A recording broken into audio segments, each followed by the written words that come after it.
पतली कमर है उम्र है 16 दे ओठों पे लाली रे और रड़ुआ बजाओ ताली रे आ गई रड़ुओं की साली ए हो का हो? अरे हमरा अखिलेश भैया के 2 गो बिया हमरा मनीष भाई के गहू ना कृपा कर। हाँ, तो हम पूरा गांव के टेंडर ले ले बानी। हटा होने तनी दे दो का? तनी दे दो ऐसा। मजबूर नहीं करते तुम्हें बात करने के लिए, लेकिन चाहत होती तो दिल तुम्हारा भी करता।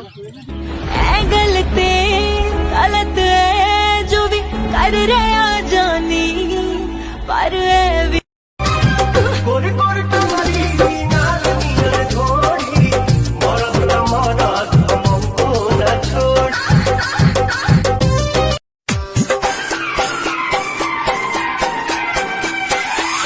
ओहो प्यार कइलू है मर्द से शादी के हुआ से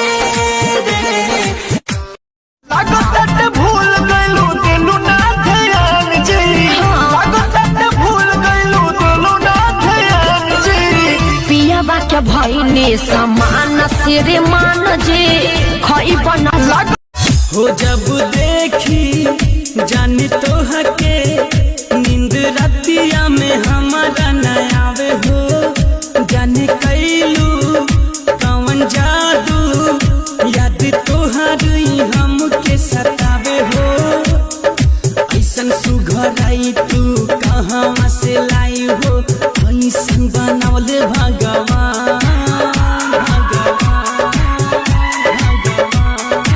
ऐसे मुस्कावेलू काना खिदा बावेलू काढ़ी लेलू हमारो परान मिली नाही मजा राजा ऐसन पनीर में ऐसन स्वाद नाही मिली त कबीर में आके इहे तो सीजन बा बुझाई तारा कि अकेले रहे में कितना कष्ट बा। अरे इ तो न्यूजे सुन के हमार दिमाग पस्त बा।